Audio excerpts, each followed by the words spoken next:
You're listening to another Geek Pride podcast.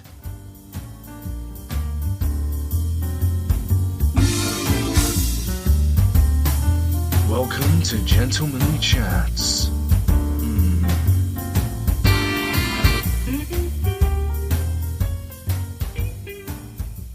Hello and welcome to Gentlemanly Chats. I'm the resident beard, Mike Orvis, and I've got a very special guest with me today. Nick is not around. It's not Richie. He's at a stag do. Dave is dicking about somewhere, probably coming over the new Street Fighter V video, which looks fucking epic. I might be biased because it's showing my favourite character, Ken, who looks gorgeous, and I want to man hump him. No, we don't have those guests today. Today, we've got my other person who's in like my little circle, who's also doing a video series with me called Mike and Kev's XX Excellent Adventure, where we watch, study, and comment on various films of varying quality. It is the one and only guitarist of Dogtown and those guys from that gig, the speckled gentleman who decided to put on a YouTube video of a fireplace so that it would feel more gentlemanly. 8 hours. We're not podcasting for 8 hours. You can get fucked. It's Kevin Barackoff, ladies and gentlemen. What? Hello. Yeah. Suppose I should get more. Kevin, how are you? I'm very well, thank you. You're a bit docile today. You've had a hard day doing fuck all. I've had a very difficult day at office. work doing bugger all, and it made me sleepy, and I fell asleep on the train on the way home. Oh, God. And then I've just had a can of Red Bull to pep myself up. I got 2 peps. I'm also drinking a beer to sort of even it out. Sleepiness. It's like Homer when he downs those two bottles of pills. Sleepy. Yeah, I'm trying to do that. All right, okay. So you're getting somewhere. Whereas I've been running around like a blue ass fly today. I've had meetings at my place of work, and I work from home, so I actually have to go out into the field and Go out into the world. sell stuff. I'm not a door-to-door salesman, but I'm not telling you what my day job is, people of the world. But it's better than my old wanky day job, which I hated with a passion. And now this one's kind of all right. So apart from that, No one likes their day job. What you been up to? Let's get this out of the way. likes a day job. Do you want to plug anything? Do you want to plug anything that people should if you like what you hear? You can have my this And is you want going to be more my Kev? standard plug thing. Yeah. I'm going to do everything I do. If you go to my YouTube gaming channel type thing, it's all about horror related gaming because it's all I really play. He's quite funny. He's quite amusing, and it's Mainly a style of games he's fairly good at. Yeah, Say fairly. fair. I'm great at survival horror games. Not so good. Like at the moment, I'm currently playing through an old game called Clive Barker's Undying. Yeah, It's basically a first-person shooter, which I'm going to guest on, aren't I, for the your next episode? Yeah. So I'll probably be linking to that on Geek Yeah. Pride. But it's Mytherian, Mithaearon is the channel name. Yeah. Just search it. And also do retrospectives of old horror games as well. It's not just going to be about old stuff. There will be some new reviews and stuff, but it's So just what I'm most just new horror starting up. games are terrible. Well, they are. They're just a series of jump scares. It's not most new horror related to anything, whether it be movies. I sit through a movie nowadays, modern movies, go, right, that was great. That was a series of jump scares with very little else. Well, I'll tell you what. But I'm just old and grumpy. I'll tell you what we should do. We should go through the PT demo together because obviously you Oh, can't. Yeah, Because you've got an Xbox One, and I downloaded it before the I'm gonna just before the thing. Sorry, I'm just going to move my mic so You're it gonna- bangs around because I've just realised I've getting on positioned my mic so I can't He's look getting at. on a soapbox. There we go. It's fine. No. Have you seen? I think it's Alison Rhodes. So No. there's a fan-made development project of it's basically the spiritual successor to PT and Silent Hill. Oh, okay. It looks friggin' amazing. I might stop Yeah. the fireplace in the background, just quietly play that. It looks great, and I think that's coming out soon. So Right. it's basically the amount of money that Konami wasted on this, then some amateur programs just come, well, we can do photorealistic scares. Well, I mean, this is what I think is quite interesting. There seem to be a lot of projects coming out at the moment in the sort of the video game world that are heralded by very small teams. Like the thing I'm absolutely fucking ecstatic about is No Man's Sky, which I showed you the other day. Yeah, that looked. For those of you've told me about it, I just didn't think I was going to particularly be enamoured by it. I thought Yeah. I'd be like, oh, it's a thing. It was just amazing. But yeah, sorry that you. It's made by a games company from Guildford. There's about 5 of them, called Happy Games, I think they're called. Happy, yeah. And basically, it's a procedurally infinite universe exploration game that is truly, truly open world. So it's a game where you can do anything. You go to a planet, and planets are planet-sized. You can literally get lost for years on a single planet if you wanted to. Just looking at the universe, the galaxies and stuff, and it's pretty fucking incredible, quite frankly. And I can't wait for it to come out because I'm going to be very, very excited. I'm probably going to Twitch it over on the other site that I do stuff for, Noob Grind. So yeah, I mean, add that on Facebook while I'm plugging. Me and Kev are also in a band, but I'll get to that in a second. I'm now watching the pre-alpha for what's this project called? Alison Road. Alison Which Road. I've just realised is a Gin Blossoms song title. Oh, okay. So I wonder if they're into 90s alternative rock music, the makers of this, or is it just a happy coincidence? Speaking of Blossoms, I bought the new album from the Flower Kings on vinyl today. Is that the psychedelic band we spent ages trying to find? No, that was Kilment. That's Or See, Kilament. I've forgotten already. It was only like Killamet last or week Kilment something. We were looking for that again. Kilmet. PS4 controller, like it. I believe it says. Well, he picks it up in a minute in demo. It doesn't say Sony. It says something else on it, which is quite funny. I was just phony. But this That was is clever. weird because that's a very British test card. Yeah. On the TV. Yeah, We're yeah. watching trailer, by the way. It's like it's just this dude's working up in his apartment and the test cards on the house. I haven't seen one of those since. Cause do you even get them in Britain anymore? I don't know. Because it isn't anything 24/7, and when channels aren't on, you just get a channel's not on. Please. Come Oh back, wow, or that's infomercial. okay. Yeah. So this is a spiritual successor. So to... I mean, this looks really fucking good. Yeah. I'd definitely give it a go. So okay. No, I like it. It's kind of like The Room. Kind of that sort of feel. Crimson Room. Yeah. Which was it's a very photorealistic looking game. Yeah, man. It looks really nice. It looks really nice. I like it. So the new album from the Flower Kings, really fucking good. If you're a fan of Transatlantic or anything to do with Neil Morse or old Genesis, then you're gonna love this album. It came out. Phil Collins. Yes, indeed. Really? Yeah. Oh, to be Yeah. facetious. Yeah. No, Because everyone goes about the other bloke, isn't it? Peter Gabriel. Peter Gabriel. Yeah. Right. Okay. Normally, look, I talk about Genesis, and I go, Phil got Collins. some- I get punched. I've got some fairly unpopular views about Genesis. I don't really know Genesis. Right. Really. There was an album that came out. The album, by the way, is called Stardust We Are. Yes. We should go and check that out. Just And it's got Ronnie Stolt from Transatlantic in it, and that's where I discovered him because I was like, oh, fucking, it's this dude. I don't know whether you do this. I do this especially with prog bands, but I guess in most music you can do it. You go on Wikipedia, you start looking at the band members, and it goes members of blah blah blah blah blah. Oh, I do it in that kind of then you're journey thing. Yeah. You're like, oh fuck, and Yeah, then you yeah, go and yeah. look at this band, and then you look at that one, and then you get into that band, and then you go, oh, I do quite actually like, do that, yeah. I quite like that. I'm going to check out these bands, and then you end up like fucking 20 steps removed from what you're originally looking at. I really sort of like doing that. That's how I discovered the Flower Kings, because I'm a fan of big keyboard solo-y, dad rock prog. I love it. I love men in their 40s having a fucking great time.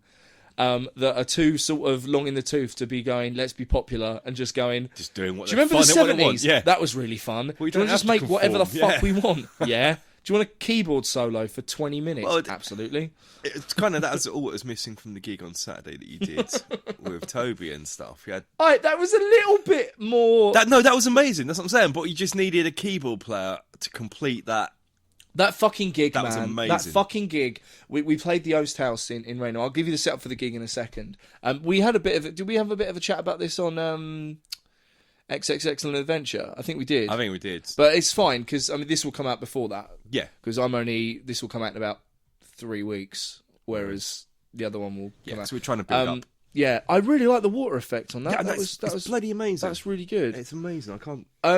Anyway, so yeah, honestly, I had one of the best fucking gigs of my life on Same Saturday, and it was the most. It was the most and like many, in the same way that when you go out for a drink and you go, yeah, all right, we'll go out for one, and then you end up naked at 5 o'clock in the morning, tied to a lamppost and or fucking someone, and you're just like, this is the best night of my life. And I always find that when you go out for just one and that happens, you normally have a way more incredible night than when you go, let's get fucking on it, let's get mental, way! And then you're like, yes. For me, it's almost the opposite thing.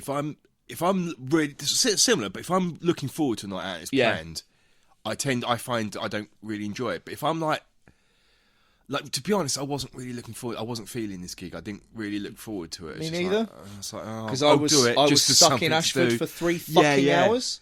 And getting our bassist. And I think because of that, there's no expectations for it. And I think it's the same thing with the going out for one drink. You know, there's no expectations that it's going to be anything other than what it is. Basic. You know, a pretty meat and gravy gig. Yeah. And we're going to play to about 10 people, and then we're going to pack up and go home. And I'm going to feel unfulfilled. It's like, to me, it was going to be like a McDonald's of a gig. Yeah. You know, I like playing live. I fancy it. But we weren't playing anything new or particularly. And this is the wrong use of the phrase, but interesting, because we've done it loads before. Yeah, there's a few new songs, but they weren't. The problem is, new songs weren't practiced enough. Well, yeah. Oh, no. I agree with you. They weren't practiced enough. Yeah. Unfortunately, not unfortunately, the band we're talking about is Dogtown. This is our band. I sort of became the drummer by doing them a favour, and I never left. And gig in Camden. Yeah, and it's not the hardest stuff I've ever played before. I have a fucking blast. No, it's a really fun time, but it's not any. I'm never going to be going, this is difficult. It's like a mix of. It's basically a band that sort of showcases most of the music genres from the 90s. Basically, yeah. It runs the so the Britpop. It is just my music I used to listen to. Yeah. In my younger days. Yeah, I'm still young now. Of course you are. Yeah. Don't let anyone ever tell you different. Oh my God, the Toast. Yeah, man, Popping Up Toast. Yeah, so basically it's everything I used to listen to in the 90s, basically. Yeah. Some just smooshed up into one. I think there's at least one track that, if anyone's into any form of alternative music, I think there's always one track that you'll like from Dogtown. There will be. Because it's all a little bit different, and each album's kind of got a life of its own. And it's a real kind of grassroots, we turn up, kind of we'd play a gig on the back of a truck if you gave it to us. We should do that because we were talking about the other day. It's just, get a fucking flatbed truck and just do it. Someone wants to do that for us. Yeah, lovely. Anyway, so this gig, it was looking like it was going to be a whole heap of bullshit. It's going to be a whole heap of bullshit. One of the bands pulled out because I arranged this thing, and one of the bands I sort of contacted like a week before, and they were like, "Oh, we've just split up." And I was like, "Oh, great." And so, but the person I was in contact with, who's a friend of ours anyway. Yeah. She sort of said, well, I'll still do something, like a solo project, but she's never done a solo thing before, so she was really nervous, and I think she found it a lot more difficult actually just learning the songs. She did a lot of covers and a lot of original. Just learn it and maintain it in your memory. Yeah. So there was that, and we were playing, we were fine. We were fucked. We were right. Brilliant. We were okay. Dogtown were okay. I had a bit of a problem with. I can I think it was an issue with people not being able to hear what the fuck was going on. Yeah, the Oast is. I love the venue, but it's got terrible. We're playing at the Oast House in Rainham. It's got terrible acoustics. Yeah, but it isn't really a gig venue. I did wrong. I could have bought set up monitors so we could have heard ourselves. It may have helped a bit, but I used the monitors because they're powered as the speakers rather than taking more speakers. Basically, I didn't want to carry 4 sets of speakers with me. They were great. They were great sounding, but I think in the future I won't do that. If we play the Oast, I will monitor it up for the stage a bit more. Well, you know what you need to play. You know what would sound fucking great in that basement.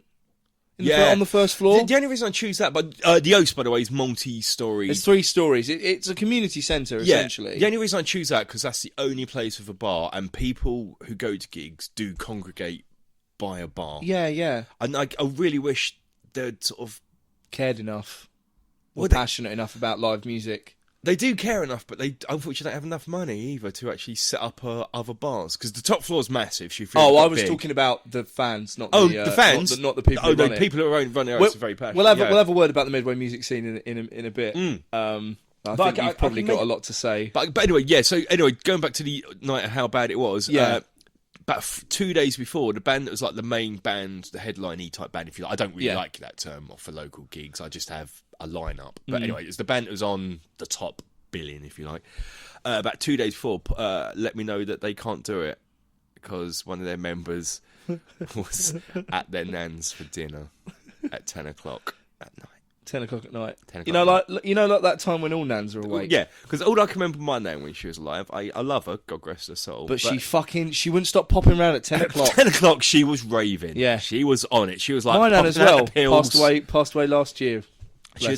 No, but fuck me if she didn't keep turning up at my house 10 o'clock at night. It's like, come on, boy. Come on, boy. We'll go for. Come on, Steve. Fine. Come on, Steve. But my nan used to actually do this because I'm quite low down in the grandson pecking order, as in the age, and she used to name every single grandchild. Oh, brilliant! But not just grandson, granddaughter, and I'm like, my mum does that to me. At the time, I had long hair. She'll name my I got long hair, but Jesus. But yeah, and stuff like that. But yeah, so basically, yeah, they pulled out. So then basically, I had us, a solo project consisting of 4 songs, and I'm not taking this away from Scarlett because she's brilliant. Oh yeah, she was great. She's brilliant. It's her first show. But I'm just talking about from an organisational point of view and how the night's going. So I'm just thinking, well, this is going to be bullshit, isn't it? So I'll turn up, do our thing. Yeah. Am I going to get jump scared by this fucking pre-alpha? Yeah. Oh, it's sin and death. At the end, actually, it did get me. Right, but it's not really a jump scare. Right, okay. Because it's not like it jumps out and goes booga wooga wooga. Yeah. You see it coming. Booga wooga. You see it running towards you, but it's freaky as hell. It's brilliant. It's a jump scare done right. Do you know, like, there's just as an aside, we'll go back to this gig in a second, but it's because we've got this on in the background. I remember watching The Woman in Black. There it is. Fuck, you see it coming. Noise. It's not a jump scare. What are you doing? Hiding in the dark, obviously. That's what you do. That's what you do when death is coming. It's fucking freaky. Fuck that noise. No, it's not something that jumps in the screen and makes a loud noise. It's just that it's just fucking there, yeah. That's horror done right in the game. And now you're thinking, is it still there? Where is it? Yeah. It's brilliant. It's awesome. Fuck that noise. Ugh. Right, okay. Anywho, you bastard. Have you ever watched a horror film called Lights Out? It's a short film. Oh right, no. Very good. I'll a big shout out to that. Just type in YouTube Lights Out. Oh fuck that noise. But yeah, we'll watch that after. We'll watch that after this. But without being on mics. And there's a second one I'd love to tell you who did it. I'd love to tell you the name of the guy, but I cannot for the life of me remember. So anyways, this fucking gig, yeah. So me and Kev in about, it must have been like 2013 or the tail end. I think it's the tail end of 2012. Went and saw Japanese Voyeurs for the last time because it was their last ever show. I'd probably agree with and he was pretty bummed out about it, and because I'd come into a bit of money, I was like, I'm going to buy him tickets, and no one else wanted to go, so I went with him. Yeah. And so we went and saw this gig, and there was this band beforehand. Now, as far as like Kev, fuck that noise. Yeah, see, so as far as I was concerned, like Kev was well in to being like one of my best mates at this point. You know, we were pretty fucking close because I'd lived with him for about a year at this point. I'd sort of bought him these tickets, and we went to go. Now I was fairly certain I knew a lot about him. So we went and saw this band, and the band that supported was a band called the Blacklisters. Yeah. Blacklisters or the Blacklisted. I can't remember. I think it's Listers, isn't it? Blacklisters. I've got a CD Could up there be. somewhere. Yeah. It's that pole. And it was like this noisy, fucking aggressive, but not in a like death metal way. Yeah. Aggressive, just in a like Not violent aggression. if that no, makes sense. yeah, just like I'm fucking here, dickheads. Check I'm this making out. noise. Yeah. And they were funny In as a fun fuck as way, well. yeah. They were really fun, and they reminded us of a local band that we follow called Frau Pouch. Yeah. Yes. Who are a fucking great local band. Who sing songs about like Godzilla fucking a building and Detective Mittens. And Detective Mittens, who eats the entrails of dead people, which is fucking funny. And it's a 3-piece, and they're great. So we were both kind of watching it, and we went and we saw Japanese Voice, and we were like, oh, that's fucking great, man. That was and good. we're walking back, and then I went, I'm probably going to say something that's quite unpopular. And he's like, and Kev said, what? And I'm like, I fucking love the Blacklisters, dude. That was awesome.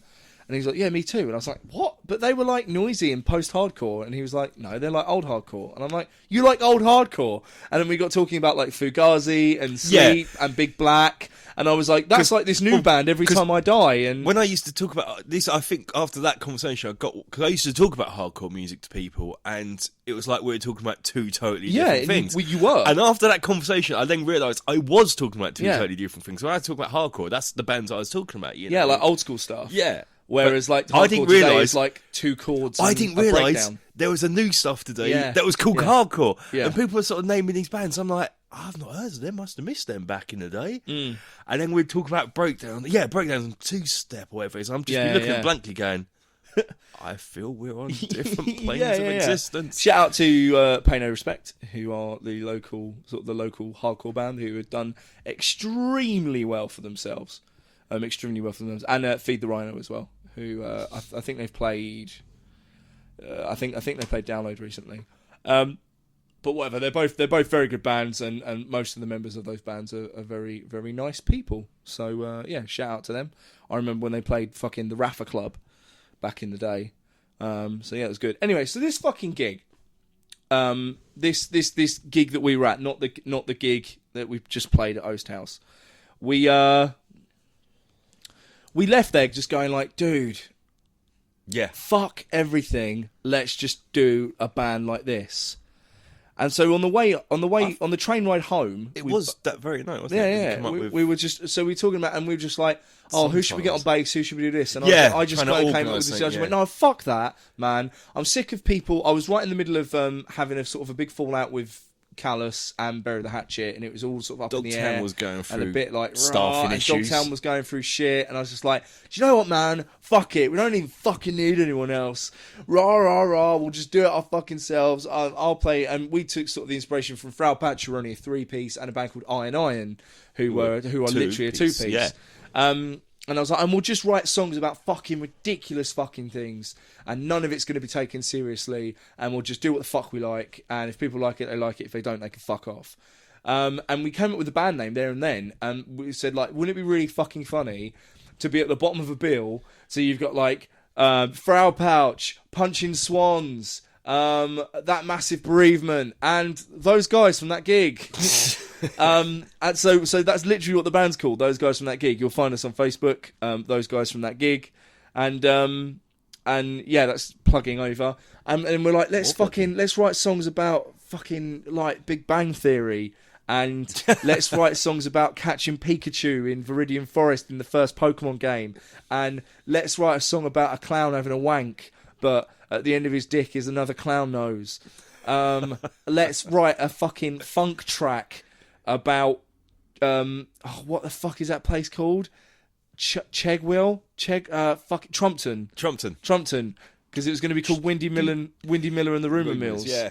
And it was just going to be a funk track, but we say Hugh, Grew, Barney McGrew, Cuthbert, Dylan and Grubb, and basically they end up gangbanging Mrs. Goggins or whatever the fuck her name is.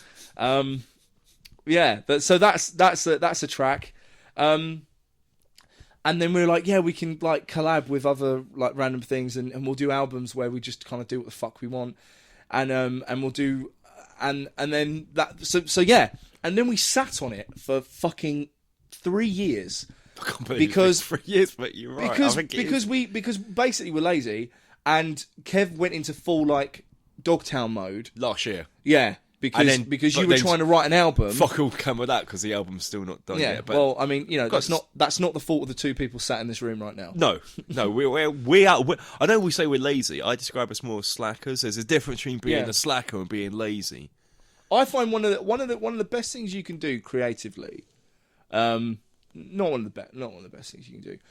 Say yes to most things, but don't expect them to happen.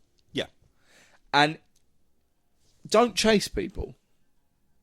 If someone's asked you to do something, if someone has approached you and said, "Hey, let's do this thing," how about this? Say, "Yep, absolutely." If you don't agree on doing anything, then don't do anything. Happen. Wait until they approach you again and go, "Hey, weren't we supposed to be doing this thing?" Yeah, I've been waiting for you to update me. Yeah. Don't chase people, because all that's going to happen is, especially when it's friends, is you're going to get fucking angry at them. Yeah, and that's totally what happened with me in a band called what were we called? Momochi Death Stare, which had which had Kev in it. It had Dave in it. I actually don't. It had Richie in it. Realise I was in this band, and it had you did. You did it. We organised it all at a gig, and basically on the day of us sort of me trying to book practice, everyone came to me with different reasons as to why they weren't doing it, and I was like, oh, fuck this. And I got so angry at everyone. I was so mad at all of you. Really fucking deeply fucking angry, because I was like, because I'd been planning this band for about a year. Yeah.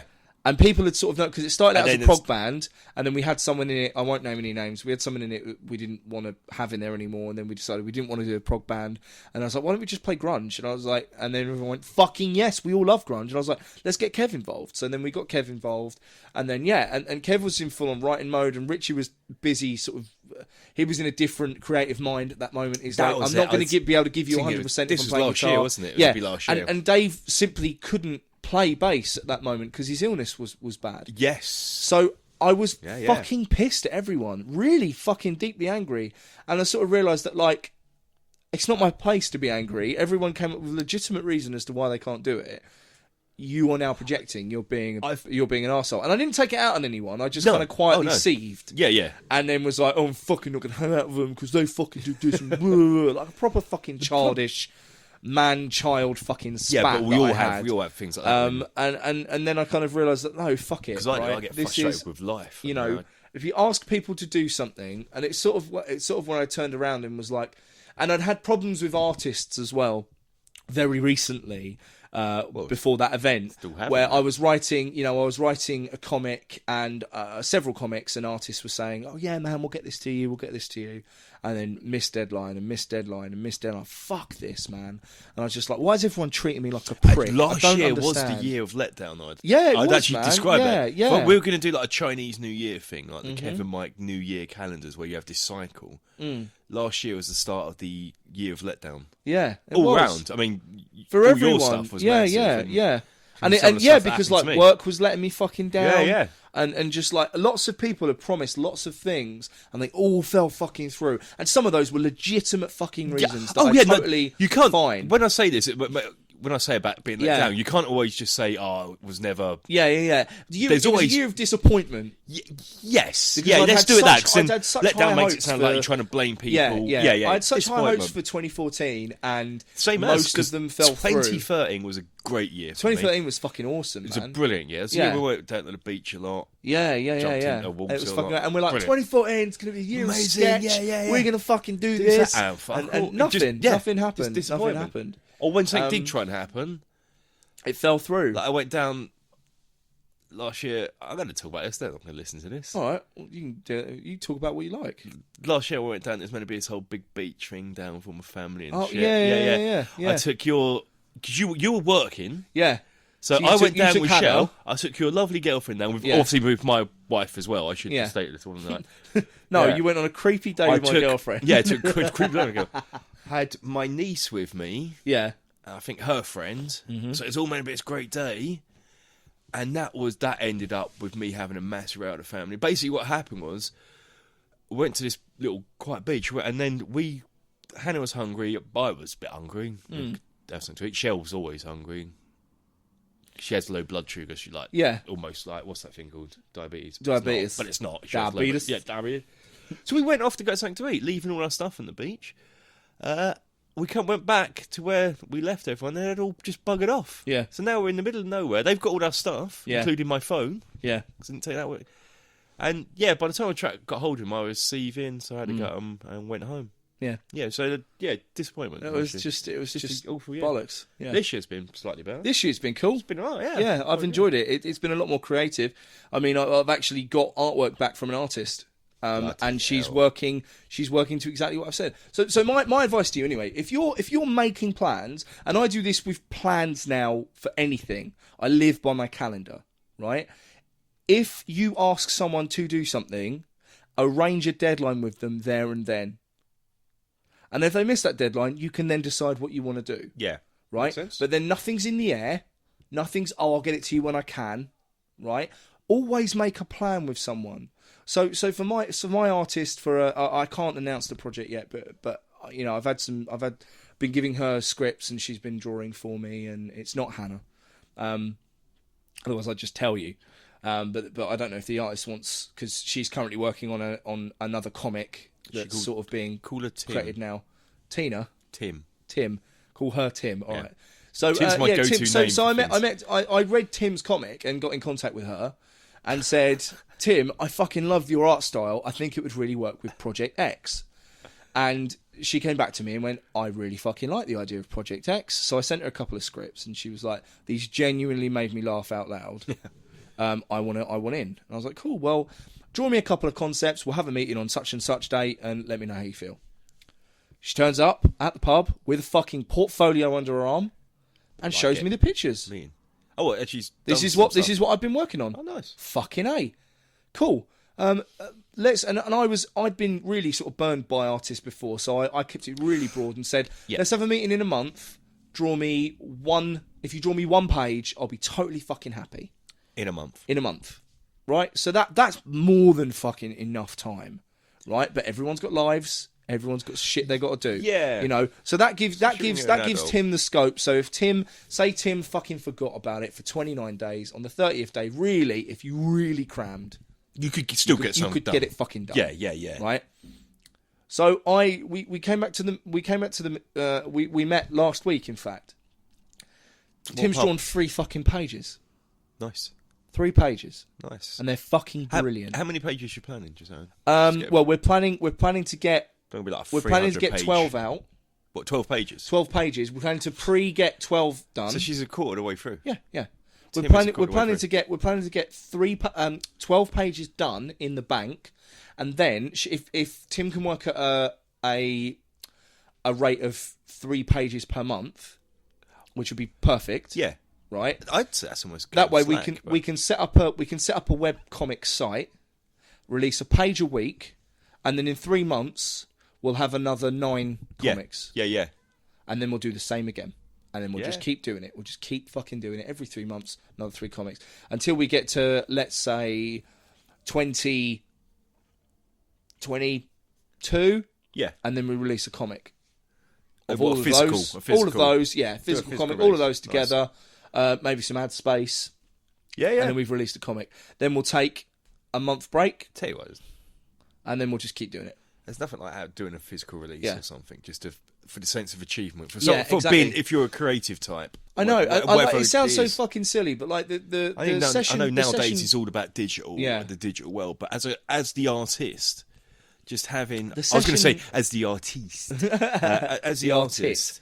The artist, just having that physical release that you've created is. Well, it sounds really fucking silly, right? But I've done loads of drums for Kingsley Ronald, who's one of my clients, and he's just done a run on vinyl. Yeah, and I can't tell you how genuinely excited I am to be on vinyl. I'm going to be on fucking vinyl. Yeah. My voice is going to be on vinyl, and I know for a fact there's an album called Pop Tart 2, and it's a concept album about the expectations of a band and what actually happened. So Pop Tart 1 is like the expectations of bands like, yeah, we're fucking rocking. This is a really cool album. Yep. You know, we're fucking stylish and awesome. Pop-Tart 2, the story is that the Kingsley Ronald Band are playing to dinner theatre. Like, it's dinner theatre. Yeah. Yep. So like 10 people in a room. Yeah. Right? Who couldn't give a fuck? They're here for steak. Yeah. They're not here to watch some You're dickheads you're play on literally stage, meant you to be know. background Yeah, noise. you're just noise. Yeah. So yeah, and then the announcer is like a really popular guy. He kind of sounds like the Spirit of Jazz from the Mighty Boosh. It's like, all right, Yeah. next up it's Kingsley Ronald, which sounds like a great voice until you have to do an album's worth of that voice, because I'm not Tom Waits. Oh, and I was dead. I honestly, I coughed up blood. Oh god, Just a little bit, not a lot, but a little bit. But I went, fuck well, it's me. torn vocal cords, though. Yeah. For anyone panics. So he keeps interrupting and getting involved in the songs, and everyone's like, "Way, it's the fucking announcer, dude!" Way. And then but they're ignoring the Kingsley Ronald band. Yeah. The and band's nothing. The announcers, where the attention's and then at the end of it, the end of the album, he we'll get back to the gig in a minute. At the end of the album, he dejectedly walks out before he gets paid, before any of it. He's just like, fuck this. Packs his guitar, you hear him walking through, then he's walking past people who are going off to drive away, who are talking about him because they don't realise he's there, because he was that unnoticeable. They're talking about him because he's got his hat off, they don't recognise him. No, they weren't paying any attention. Yeah. So they're just like, for want of a better phrase, this is going on YouTube. You're apparently not allowed to drop the C-bomb anymore. This is what I've just learned. Apparently not. What would you slagging him off? Are you knowing? Apparently not. Apparently you can swear, say any swear. But apparently if you drop the C-bomb and YouTube are feeling particularly nasty, they can take your channel down. Unless you've got like unless you've got to sign in to do it, and because you know the podcast doesn't have a lot of. I'm right, because I tend not to use that word unless I'm really pissed off. We have an average of around 25 to 30 viewers. I don't want to make it more difficult for them to to find it. Exactly. But slagging him off. And then he walks out around to the front of this theatre, and there's a crowd outside, and they're still talking about him. And he gets in a cab, and then the cab driver's like, "Where to?" And he's like, "Oh, I'm home, please." And he sparks a spliff, and then there's like this big Pink Floydy song that's so sparse and beautiful. And I'll try and find it and play it for you later. It's honestly like one of the best things I've ever drummed on, because it's just got this melancholy but trippy vibe. It's honestly, it's like Floyd. It's as best as some dickheads from Kent can come up with. Kent Floyd. And then at the end, he gets out the cab, pays for it, and you hear him walk off. But that's going to be on vinyl. Yeah, and that whole concept was dreamed of by me. We were in the studio writing these songs, and I was like, wouldn't it be fucking cool if this happened? And Graham went, oh, don't know, mate. That's sort of a bit on the nose, isn't it? And I was like, no, it's not. Because he's when Kingsley was talking to us, he was communicating via email, and he give the names like funny. He'd give the albums like funny names, and he was already calling Pop Tart 1 Unpopular Tart 1. Yep. Because not a lot of people were downloading it when it first came out, and it's fucking they hate it. It's like, no, you've got to give these things time. So he's calling it like So I was like, let's fucking take that concept. This is how he feels about it. Let's express that in the art. And so I was told today, in fact, that there's a track about the middle of the album. The announcer's there, and he's like, "Okay, boys, take it away." And that's the end of the first side of the vinyl. And then you flip over, and then there's a song. I was like, I'm on a fucking vinyl, man. Yeah. I'm on a fucking vinyl that's been mixed to me. And like, what the fuck? That an album that, like, apart from the vocals, I did a lot of, because it was like, oh, let's do the drums like this, and let's add this section, and let's do this. And fuck me. It just blows my mind. And you're absolutely right. Like having that physical copy, like the Dogtown album, Super Fun Happy Slide. Yeah, but that's halfway there, but it's all still homemade, and it still doesn't all right, have well, that. All right, let's put it into. I'll put it into when Callus's first halfway album. there. Callus's first album came out and was released through Casket Records. That's what I mean. Yeah, so I've got. Well, it's not that I've got the EP. The up there EP, somewhere. Yeah. That. But it's there, in your hands. Yeah. And then seeing it in HMV. You've not sweated over it. Yeah, you've not done it in the bedroom, like and it looks sketchy as hell. Like, fuck. Yeah, it's like a proper professional thing. Shit. It's great. It's great. And it's the same as how I feel about like the comics. Yes. You know, when Tim comes to me with these comics that she's drawn, and I'm like, oh fuck, that's what's in my brain. Yeah. But you've made it even better. Physically. It's fucking it's incredible. It's such a good feeling. Anyway, so let me check my phone.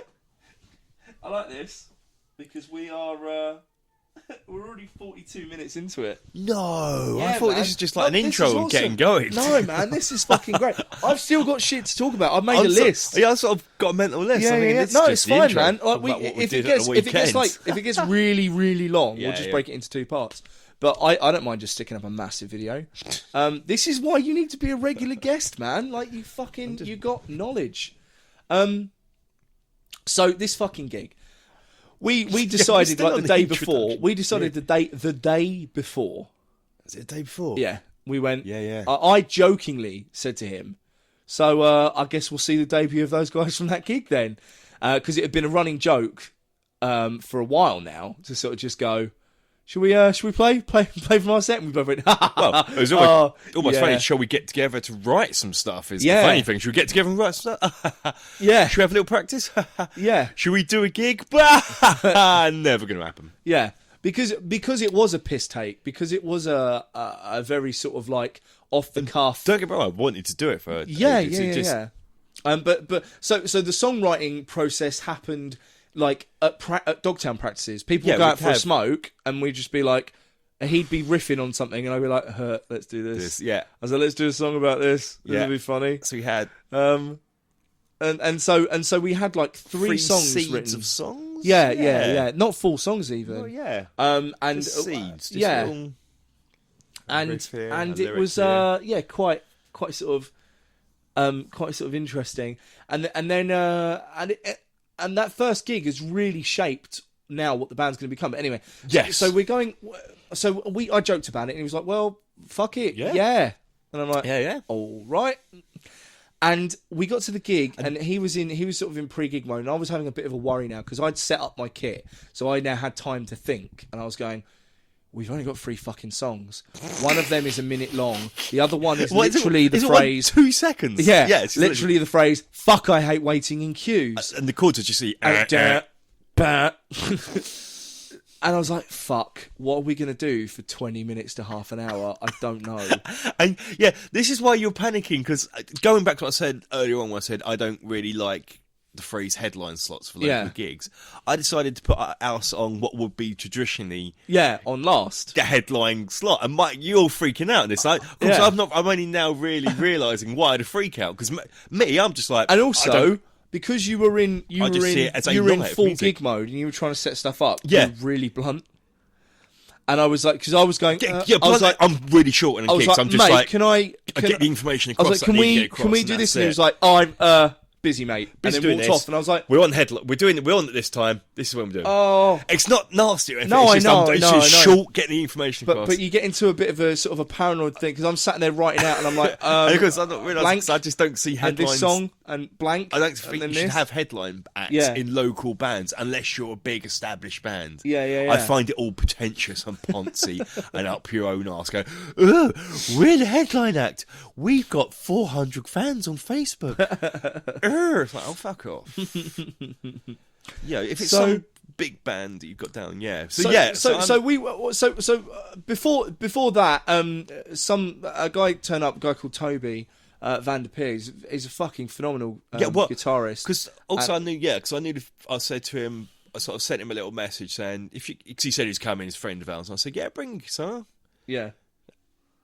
He was like, why? I said, well, you might I'm knowing that basically the only band there that's got any length of material is Dogtown. Yeah, so yeah, I'm yeah. now just trying to do this as almost like some sort of weird jam night. So yeah, but it's really cool I've just how got the to go night progressed and tell how everyone. now it's informed future nights that are going to happen, and how it's formed the band, those guys from that gig, because he's off, he's gone, he's fucked off, he's given up. That's it. The band's over. I'll do it on my own. I'm learning guitar. I am actually learning guitar, guys. It's a slow and laborious task. He's having a moment. Let's give him that. Thank you, sir, for all the beer. I had to turn my oven on because I'm that rock and roll. Right, so Got dinner to cook. So fucking you can't cook dinner. We're doing a podcast. I say cook dinner. I mean just shove pre-cooked food into an oven. Oh, okay, that's fine. At various times. So, yeah. So we were. He turned up, and he's he's kind of a bit of a prog head, and he's amazing.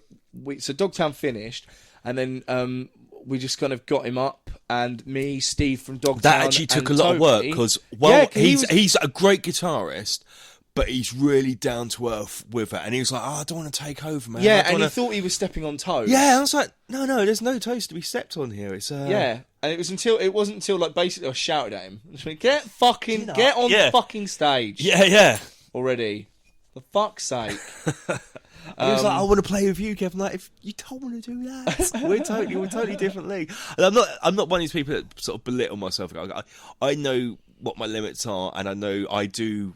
Yeah, and I enjoy what I do, and I think I'm good at what I do. But I know what I do isn't in the same league. It is very alternative rock from the 90s. Yeah. If you know anything, whatever genre it is, whether it's grunge or Britpop, it was all very.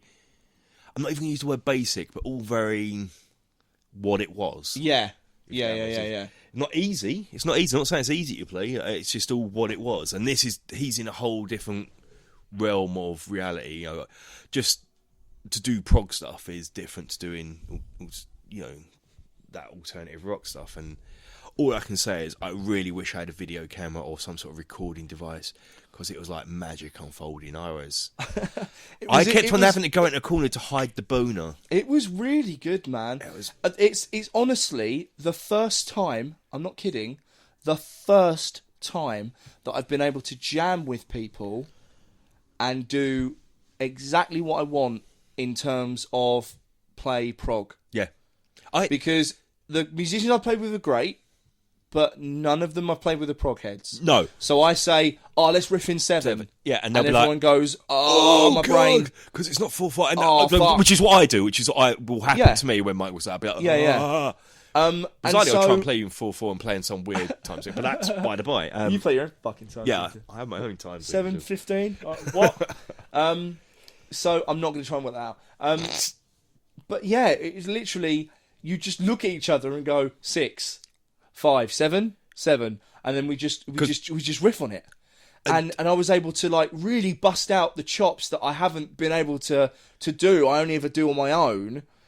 And it just felt like fucking brain cum. Yeah. Because I was able to fucking go, it was like the feeling where you've been sat in a car for like 5 hours and you've not got out of the car. And you get out of the car and go, oh my God, standing up. The stretch. It was like stretching a muscle that I hadn't used for fucking years. Man, and it has been years, because the only prog that I've ever done, I did a little bit for a couple of Callous riffs, and a little bit for Bury the Hatchet, a little bit. So this was just fucking. I was doing the sort of organizer thing of the organised night and walking around, sort of chatting to the people that did come up and thank you very much for coming, guys. Yeah, people that I didn't know, kind of thing. And they were like, "This band's amazing. Who are they?" I'm like, but they're not. Can't tell you because they don't have a name, because they're not a band. And they kind of looked at me like, "What do you mean not a band?" I said, "Well, they've just got together just now." Yeah. And and they were like, "What, this week?" I was like, "No, just now, as in about 10 minutes ago." Yeah. And just decided to play together. They've never played together before. No, I decided to get up there and just do stuff. And they were like, "What?" Yeah. And like, yeah. And it took me ages to try and convince these people that it wasn't a long established band. Yeah. Like an instrumental band. There's no vocals in it. That it was just guys that have met that day and decided that I had to go up and do something. That I think that made it even more special for the people to come. And we were going to sort of talk about this on Gentleman Chat we were going to do when we were going to do this the other day about Megway music people. And all I can say is that whole night was probably one of the best gigs, not only just for our personal thing, but for people there as well, because so much good stuff went down. The people were there who wanted to be there. There was only one person who was there to cause trouble and start drama, and they left. Is there? Who was that? I can't tell you. Someone we know, Crazy X. Oh, right, yeah. Oh, right. Who left when he turned up. Right, yeah, I'm with you now. Yeah. We'll call her Tim. Two. No, Tim 2. We like Tim. Tim 2. Tim's a great artist. What name do I not like? Kenya. All right. It's gone a bit wrong now. We're sorry, Kenya. It's a silly name. I mean, but it's a great place. They've got lines. Not Kenya. Kenya West. Oh, Kanye. I don't know his name. I'm not Kenya down with the kids West, and the no music. Am I? Sake. You talk about hip hop to me. I'm thinking Grandmaster Flash. I was watching an interview with him earlier of some guy who's a well-known hip hop DJ. I don't know who he is. He's got a radio show and just destroyed Westwood. him. Just you're so chatting. He totally fucking destroyed him because he was saying to him, this whole persona you've built is bullshit. Yeah. We really like your music and that's why we've got you on the show. But all this persona and this shit is bullshit. And he just kept but it's for the people and I said this and I'm going to keep my fame and it's all about keeping it real and I'm going to make my own clothes to keep them affordable. And he was like, you've got t-shirts for $150. Yeah. You're not keeping it affordable. He's like, yeah, but I didn't design that shit. You're like, it doesn't fucking matter, dude. Yeah. Like, you could put your foot down. Pearl Jam put their foot down with Ticketmaster. That was Do you know amazing. what I mean? That was amazing. Like, if you want to keep going on about how you're the fucking greatest rock star that ever lived, Kanye West, you're Jesus. Do something rock and roll. Do something fucking rock and roll that isn't being a prick. Yeah. Use your power for good instead of, fucking Kim Kardashian. I mean, we all give her the once, but a long-term deal's not really what I'm about. No. That's just an aside. Yeah, but this gig was amazing. Yeah, this gig was fucking great, man. It was great. And then multiple after my brain had just come, and I'd had a all right gig with Dogtown, albeit our singers missing every cue. No, it wasn't. No. It wasn't. It was a whole range of things. One song, I can mention this because it's not taking bits or anything. Yeah. What I'd done for our guitarist and bass, on some of the new songs, I'd written down the chords. Yeah. So, like, This Is England, when they started playing the bridge. Yeah, that's a song, about by the way. 3 minutes too early. I had to think about this, and what I've realised what they've done is, on the bit of paper I gave them, I wrote down verse, then the chords for the verse. Chorus, then the chords for the chorus. Yeah. Bridge, then the chords for the bridge. That's not the song structure. That's just a little cheat sheet to remind you of what the chords you play in that part of the song. They've seen that as a song structure. So they've played the song as intro, verse, chorus, bridge. And that's why they kicked in straight away. I was like, you fucking dickheads, both of you.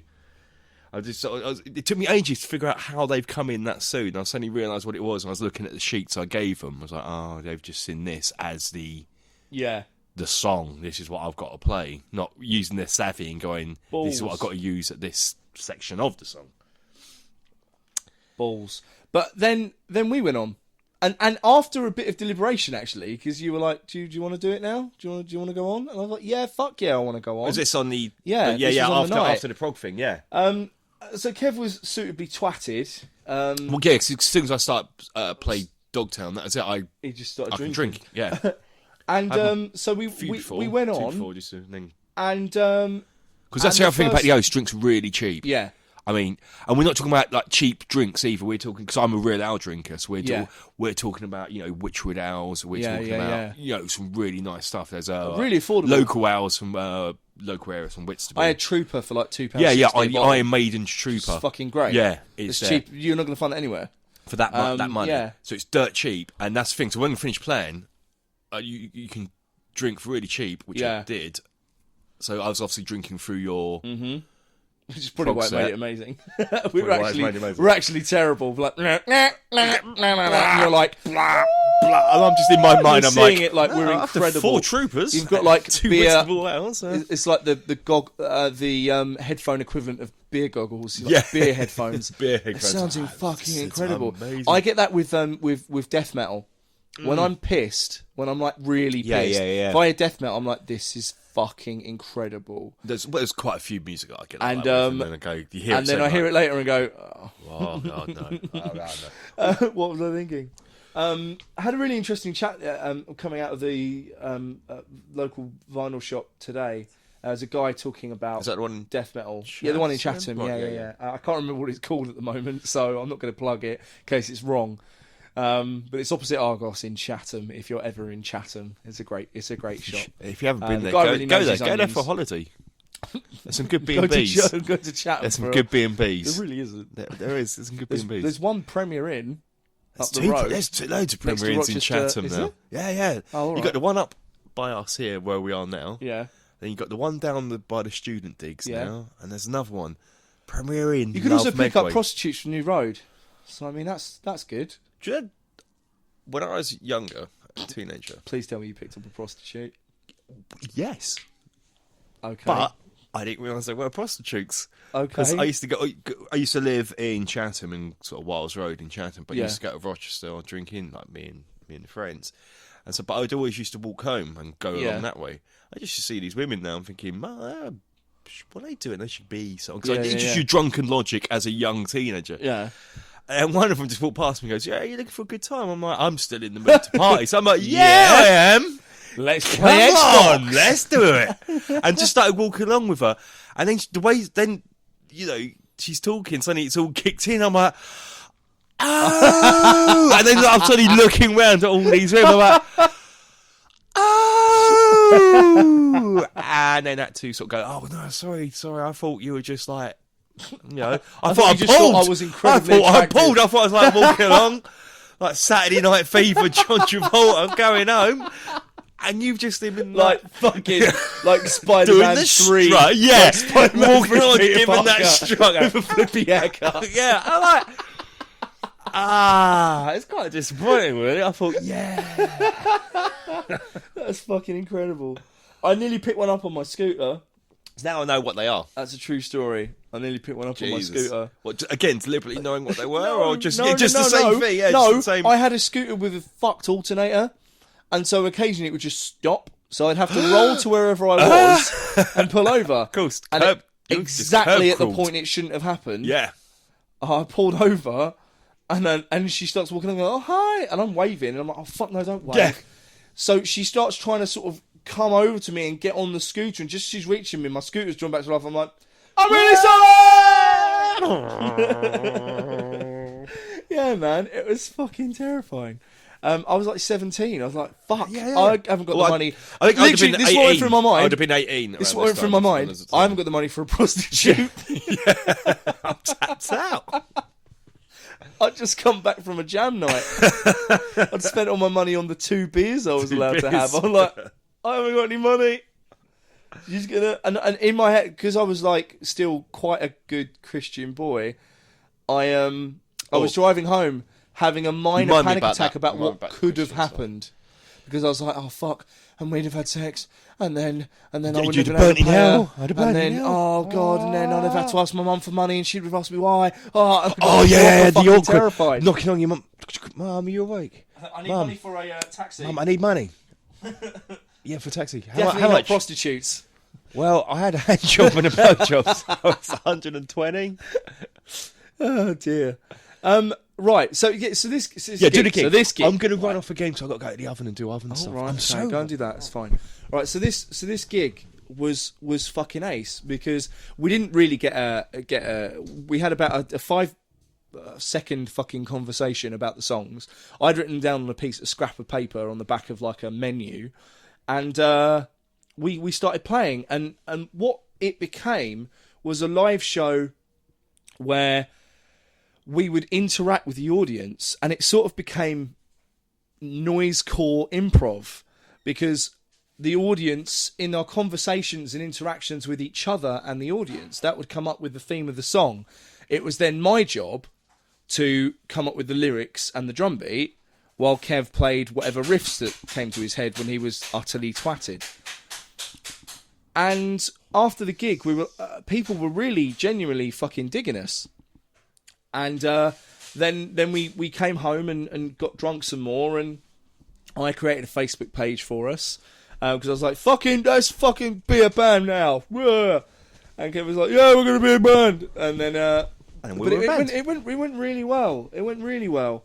And I sort of, the next day I woke up and I was like, there was fuck all people there compared to like gigs I've played at before. Yeah, yeah, you know? No, that's what I'm saying. This is what I keep saying about the people that did turn up. This is going to sound pathetic to anyone who's a professional musician, but you know, I've played to sort of 500 people before. And regularly at the shows I play that aren't Dogtown, unfortunately. Yeah. I've played to fucking, you know, crowds of at least sort of 50, 60 people. Which it's fuck all. No, really. That's what we used to pull in back. In the day, back when people gave a shit. Yeah. When people said, "Yeah, I'm going to go to a gig," actually went to a gig. Yeah, this is the thing. And then, especially when you're friends, when you actually go, I haven't seen you for a while. It'd be lovely to see you. I'm like, oh yeah, cool, yeah, come out. And then you go, what should I do? I'm having a beer and a packet of crisps. Am I in a pub or am I at home? I'm like, well, either way, you're not here, are you? No comment. But yes, and I'd like but you're totally, things like that. You're totally fucking right. Like, the problem is, in my opinion, unless they're a big, but right, unless it's a cool band, yep, or your circle of hipster friends think it's cool to go to London gigs. Yeah. It's not popular to go to gigs anymore. No, it's not. It's blatantly people don't see it. By the way, as this a isn't me night just out. bitching about Dogtown, right? No, this is not me this is bitching in about general. Dogtown. I should actually say this to people if they listen. This is me going to gigs and then just looking around the room going, this band on at the moment are amazing. Yeah. Where are the people? Yeah. Where are the people? Yeah. You're absolutely right. Now, this isn't just the people who go's problem. It's a problem with an oversaturation in the local market. Yeah. It's not just one group of people you can blame. Because the fucking council in Medway keeps shutting down venues. Unless they're owned by Aaron Stone. I wasn't going to name any names. I am. All right. And I was going to drop the C word then, because that makes... I don't use it till I'm angry. Yeah, he makes me angry. Okay. What's that Rochester bar all about in Rochester? You got this lovely historic town, right? And then you walk up top end of the High Street and left. There's this awful looking bar, just Rochester Bar. It doesn't even have a name. It just has the town and what it is. Come on. Not everyone in the podcast necessarily holds the views of everyone and expressed in the podcast. They might do, but they may be being diplomatic for the purposes of keeping one of their jobs. Oh yeah, of course, I just suddenly realised. Yeah. But I don't have to. It's just like if you started talking about train companies, I'd have to be like, no, they run on time. Yeah, fuck Southeastern. Yeah, Network Crowd and all that. Yeah, it'd have to be like, no, that's diplomatic. Yeah, they're good companies. Guess who's got a massive train set? Me. Rod Stewart. Oh yeah, I know that. He's got a massive train set, and he doesn't let the press in unless they're from like Model Trains Monthly or anything like that. Yeah. Like, there's an entire floor of his house apparently dedicated to it. It's fucking huge. I'm trying to think who. And from the pictures that I've seen of it, like, it looks like a film set. Yeah. It's and he's done it all himself. Apparently, he's done it all himself. Guess who's a train spotter? Who's a train spotter? Yeah. I don't know. Or was a train spotter in his younger days. All right. Peter Stringfunner. Fuck off. Yeah. Really? Yeah, my dad used to go train spotting with him. Oh, your dad's such a fucking nerd. His dad's actually awesome. His dad looks like Santa. My dad was a roadie for one night for the Kinks. Yeah, he was. Yeah. One night. When they went up to Geordieland. Your dad and the Kinks fucking incredible. Yeah, the Kinks weren't from like, they were from like quite a sketchy place in London. Yeah. And they went up to like Geordie Land and were like driving around biker and going to end up terrified because it's like really, you think down south, places down south are hard and scary. You won't see nothing till you go up to places up Well, the further north you get, the closer to Scotland. Yeah, exactly. And there's nothing more terrifying than a drunk Geordie just going, "Well, yeah, man, I'm allowed to do this. It's not racist." You're part Geordie, aren't you? Yeah. Dirty Northern. Dirty. Yeah, so I've forgotten where we are in the conversation. Are we still talking about the? No. I think we got over the gig. But now it's actually kind of because we fucking enjoyed ourselves so much, and because we're a 2-man band, right? So the advantages and disadvantages of being in a 2-man band. I can't remember if we mentioned the fact there was no song. Yeah, we mentioned no songs written, and everything was just on the. Yeah, everything was just improvised. I said that when you were doing the oven. Doing the oven. Which I've got to go and do again. Right, the advantages and disadvantages of being in a 2-man band. The advantages are there's very rarely any politics because you go, dude, do you want to do this? No. Okay, let's talk about it. And then you have a chat. There's no fucking group decision to be had. There's no bullshit.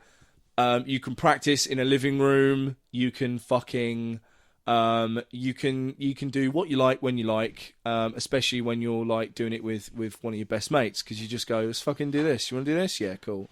Gigs are very easy to procure because you just go, there's only 2 of us, and you turn up and you play for 20 minutes, and then you stay and watch the other bands, and then you go home and you get drunk.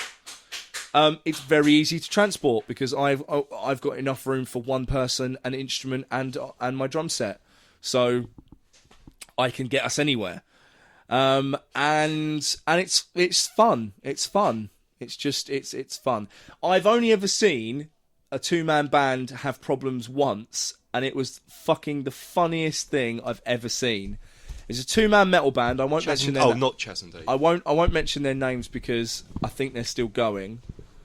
But this was about fucking 10 years ago. Oh, do you know what? This is about 5 years ago. I'm going to. You can mention names. You can mention. They were called Jekyll.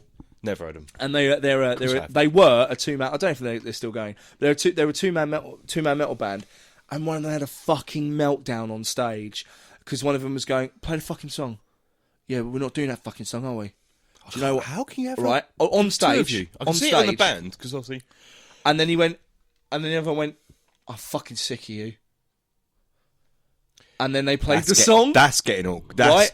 But they're playing a metal song. It's supposed to be all epic and shit. And this guy's doing like death metal vocals, but he's just staring like, fucking, I hate this. I don't want to be here. Going and through the guitarist was going exactly through the motions of death metal vocals. Yeah. That's got to be a weird experience to witness. And the guitarist was like it as well. I was like, this is the best awkward thing I've ever seen. Quite dramatic, quite a visual. There's a lot of movement. Yeah. If you just go for the motion, just no movement. So that happened. The disadvantages of being in a 2-man band is that everything costs way more. Like we wanted to record an EP, and we won't talk money, but no, but I'd split between 6 people. I could kick myself because go on to Naked Be Healthy Natural Beach. It's only a minute long. Let's have a little look. We'll have a little. But I'm a bit worried because then I was talking about where my YouTube scenes are. Exactly. I watched one random video on YouTube, and suddenly it's just suggesting shit. Exactly. Okay. So I wonder how they've got away with there's tits nudity on on YouTube. That's nudity. There's a front bottom and boobs. There's boobs. I mean, they've blurred them out a little bit, but this is. Are they getting away with it because it's... No, those are boobs. They're not blurred at all.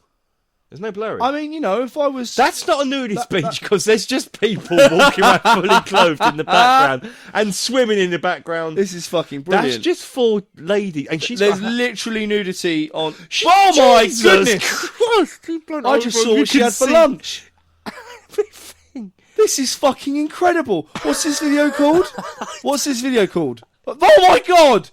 What's it? Naked, be healthy and natural, brackets, nude beach. It's got 4 million views. The channel's called Live Naked Forever. This is on YouTube.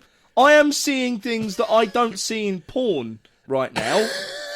I'm feeling a bit. I might need to stay sat down. What I should mention is, all through this, I've had things like the fireplace thing. Then we watched, and then we had an underwater scene, an aquarium. I was going for like a beach, 4-hour beach, just waves and stuff. And this was the second astounded. thing. And I am utterly astounded. I've just realised my cushion is suddenly between my legs. Looking like I'm trying to have a boner, so I'm going to move that. I think she's naked as well in the sea. I think she might be naked. Right, okay. It's very hard to have a conversation with you when there's this level of distraction going on. It's too much nudity. Right, so bands are ball. good, and you should watch them. And go see live bands stuff. Go see live bands. The problem with the Midway, there's so much nudity on YouTube. Who would have thought? There's too much nudity. Too much. I'm gonna go back to the tropical beach with blue sky 3-hour thing. That's lovely. That's better. Okay, now I can concentrate on what's going on. So palm tree. Let's. People should go to live gigs aren't an event anymore. And going to see your mates, people who going to see your mate's band is a chore. I'm going to sound like a complete old fart now. Yeah. Because in my day, when this was now at Fields, it was so hard to find local music because you'd have to peruse bars. Mm-hmm. You didn't know where shit was. You had to go out and go, right, I want to see live music tonight. Where's there something going on? Don't know. Yeah. Let's just go down to this town, this high street, and we'll wander in every bar trying to look for a live band. This band's shit, we need to go somewhere else. Oh god, we've got to start this process again.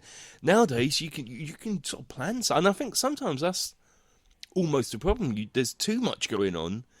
And you're like, should we go here? I don't know. Do you want to go here? Oh, I don't know. I'll just stay in tonight. Yeah. I don't want to go out.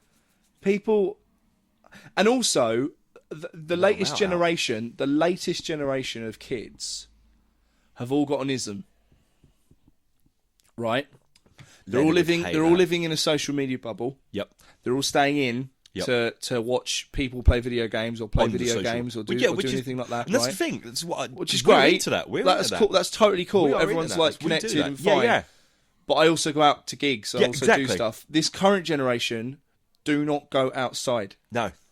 And it's cool. I sound like an old fucking man. Whatever. Yeah. I don't fucking care. It's a simple matter of the fact, right? And the reason I know that people don't know how to interact and don't know how to be is because I've been to a fucking Comic-Con convention when there are fucking just teenagers there. Oh god. And it's the most awkward thing I've ever seen in my fucking life. It's horrible. Oh god. Boys don't know how to talk to girls because they're not fraternising with each other, just out and about. No, not making dicks. Everyone is awkward around each other. No one can answer the phone anymore. It's true. It's a truth. Right? People can't fucking answer the phone anymore because, I don't know. Oh, I've got anxiety. I hate that. You don't have fucking anxiety. What you have is an ism to try and sound cool. Yeah, I don't even use that. I don't like speaking on the phone. I never have. But I wouldn't describe it as an anxiety. It's just a personal hang-up. Yeah. It's just me just not liking it. But what people... Just like I don't like what people do now... foods. What these kids are doing now is they think that hiding behind an ism or a mental illness that gives them carte blanche to do what the fuck they want. Yeah, or do the fuck what they...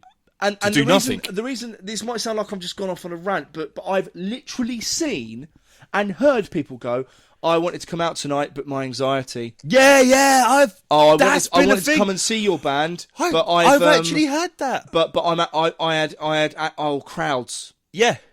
I wanted to come and see your band, but I was depressed. Yeah, the crowd one actually got me because I think I actually turned around. Those are legitimate things. There wasn't a fucking crowd there because you've all used that excuse. Yeah. And it's more than once, and it's more than a couple of people. And this wasn't even us playing. This is me organising to go and see a band. You know what I mean? And it's why I made the decision. It's why I made the decision early this year to give up on having, and I'm gonna kids basically as my fan base or in my bands. Because it's just unnecessary drama that I don't fucking need. I should be... I'm in a metal band at the moment, a death metal band called Arrakis. We've done fuck all. Don't look for us on Facebook. There's nothing going on, right? And the reason for this is because we had a kid playing guitar. and he was drama, like fucking bullshit and fucking kids, but not literally. right, but not literally. Those are the rules. And it was utter madness. It just brought a whole level of unnecessary attention-seeking behaviour that just sort of broke up the band. And now the band's on hold. We're getting back together in August with a different guitarist and had a good time. Right. Anyway, Kevin, he's gone out again. That is everything in the oven. Right. There's two things I wanted to talk to you about before we leave. Right. One is one might get a bit political. I've got one thing. All right. Okay. Herne Bay shark. Huh? The Herne Bay shark. But I won't. That's as much I want to say about that. Oh, all right. Okay. Cheers. There's a basket. Sharks are bros, by the way. Don't I love fucking sharks. if a shark bites you, he's probably just trying to find out what you are. So just leave him alone. Just making friends. Yeah. That's literally, it's called an exploratory bite. If a shark bites you, don't fucking struggle and run away. You just slowly float away from said shark. If shark goes for a second fucking bite, whap him in the nose or punch him in the eye. But that's probably not going to happen. Just anyway, that aside, this might get a bit political. I don't mean it to. I think we've kind of gone there with this is probably the deepest part of the this is the gentlemanly part of Gentlemanly Chats. The current news line is that iMessage, WhatsApp and something else are going to be banned very soon due to basically I've forgotten what it's called, to protect us from terrorists. Essentially, that's the party line, because iMessage and WhatsApp are places that aren't monitored. Getting photobombed by your bro shark. He's like, "This is my moment, brah." I'm right up close. Fuck you, Tim. If you type in "Great White Photobomb" into YouTube, there's a video. There's Great White Shark. Just going back to shark. Yeah. He's up close doing all the aggression, like eating meat, going, "Wah!" And like his mates in the background just like dives up in the air and goes, "Wah!" And everyone's more interested in that. All of a sudden, like, anyway, You're such a dick, Carl. This was my moment. So, who's I was going to be a star. Right, so WhatsApp and iMessage are being proposed to be banned. What? Right, WhatsApp? I read something about WhatsApp today. Oh, I didn't read it. I just read the headline, and I was meant to go back. Possibly, it might be Snapchat. I don't think it. I don't know. But this is because they're encrypted. Yes, they're encrypted messaging services. So, which is basically was created so that people can't steal your fucking information. But as it turns out, and this is bullshit anyway, but as it turns out, it's quite hard for the police and for like people who want to snoop on you for non-nefarious reasons to get into these files, which is total fucking bullshit, because if they really, really wanted to find your WhatsApp messages, they totally fucking would. Yeah, right? Totally. It's just fucking simple as. But the police at the moment have to put in a request, and then it's like 24 hours, and then you get your thing. Under the new, I think it's called like the snooping clause or something. I don't know. The Snoop Doggy Dog. The Snoop. The snooping the fucking something. Anyway, Snoop Manifesto or some fucking thing. Police will now just be able to just tap in to your emails, your phones, and fucking all of it. Now, would they actually sort out and delete a load of shit from me that's in mine that I can't afford to do? And they're saying this is because terrorists are using WhatsApp and things like that to organise their meetups, right? But the fact is, we all know that if you do various Google searches, you end up on a fucking list. So surely these people are being monitored, right? Things are just standard anyway. If you're having a fucking, if you're really that bothered, then just follow those people around.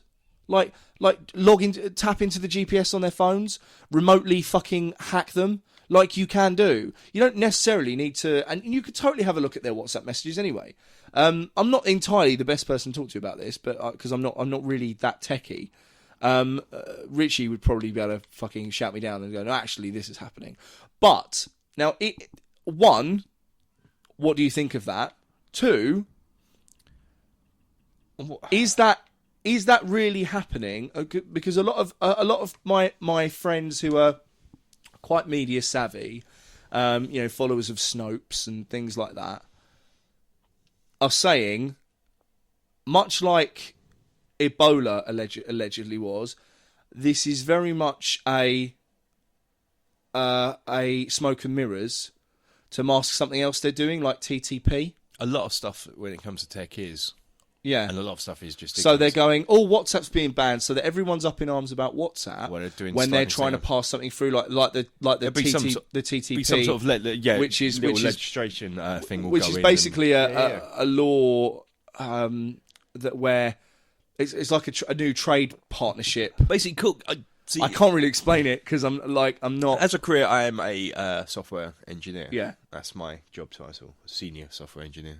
I don't like the senior. He's old. Yeah, but so I'm obviously quite up on tech. A lot of this stuff, for a lot of the time when they do things like this and all that, is because, and this sounds quite for the man, they can't make any money off it. These people, they're not. Yeah.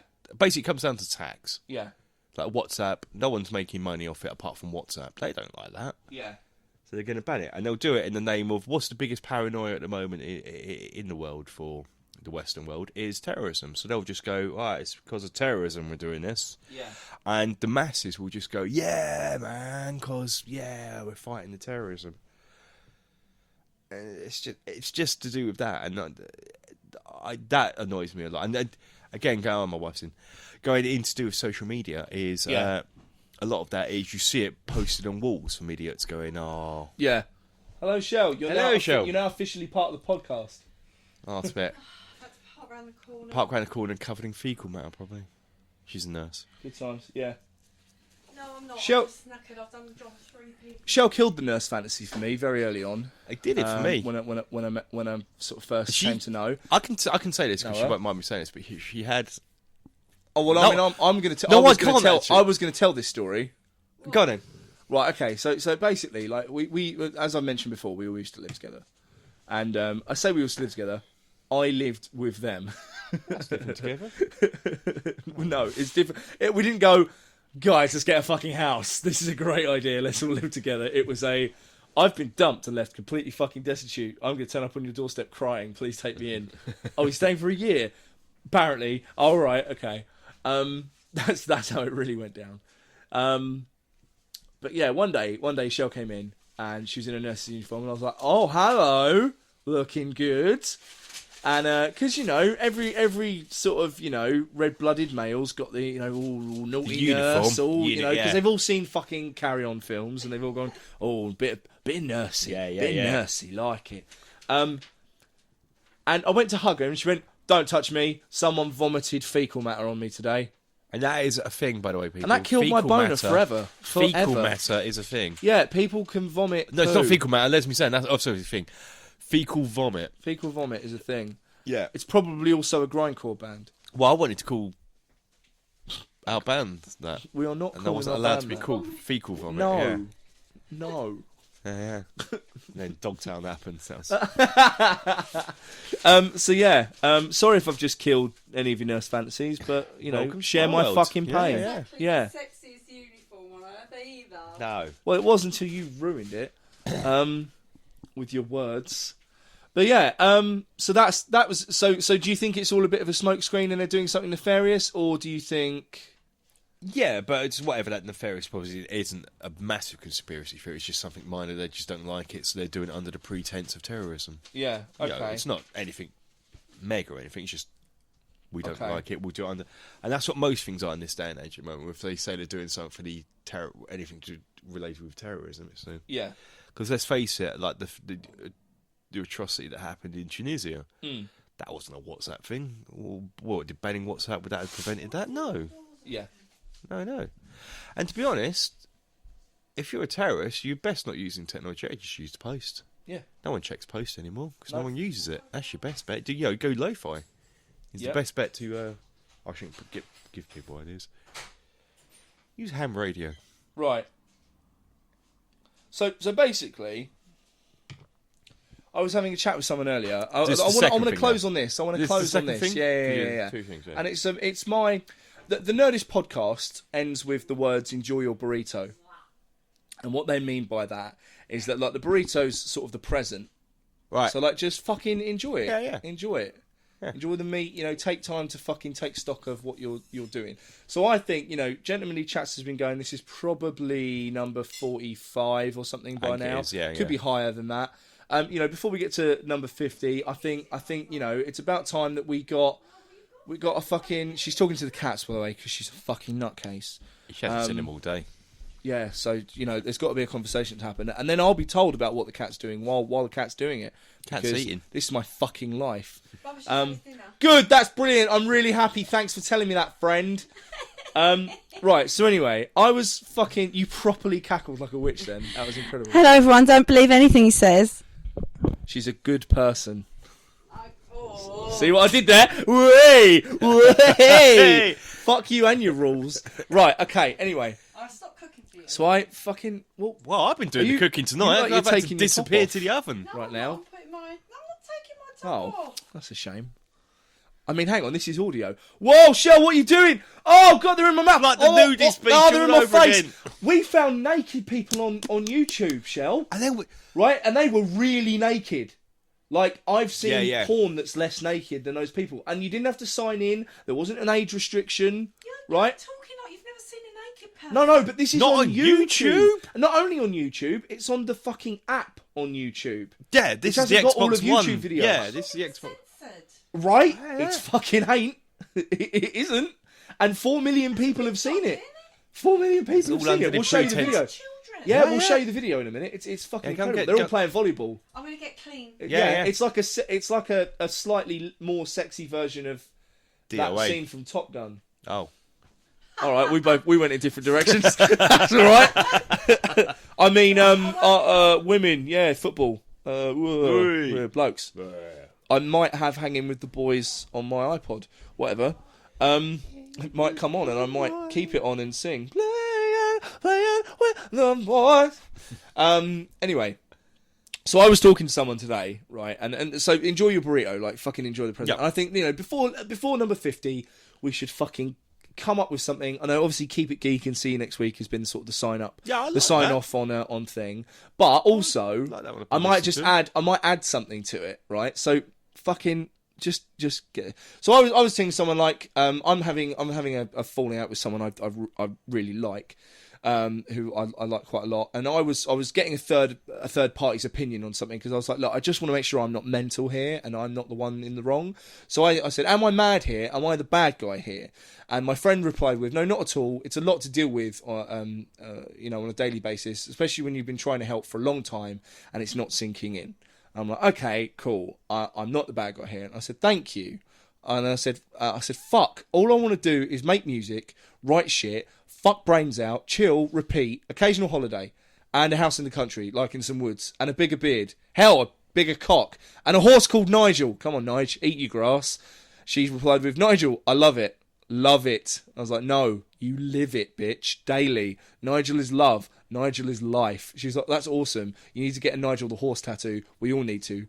And then I said, do not Google Nigel the horse. Do not Google Nigel the horse. Don't do it. Especially don't look at the images. But we all need a fucking Nigel in our lives, right? We all need to have that thing that we're striving towards. And Nigel's now going to be my fucking representative. This big chilled out Shetland horse. Who's just like, all right, Nige. Oh, yeah. That's like, strive for a powerful inner peace. That's your Nigel the Dream Horse. Nigel the Dream Horse. Yeah. I like So, that. I like that. have you got anything else to say? Or I'm going to sign out. Well, no, because I do have other things to talk about, but I'd have to come back. I was going to. Well, that's all right. Loads. But yeah, no. Well, I mean, we can do another podcast. Yeah, let's do that. We can have another episode. Yeah, let's do that. All right, cool. Because I just thought it was All right. interesting Well, look, after 2 hours. ladies and gentlemen, it's been an hour and a half. I have been the resident beard, Mike Orvis. I've been Kev. Peace and loveism. Peace and loveism. Nigel the Horse says, keep it geek, and see you next week. Bye!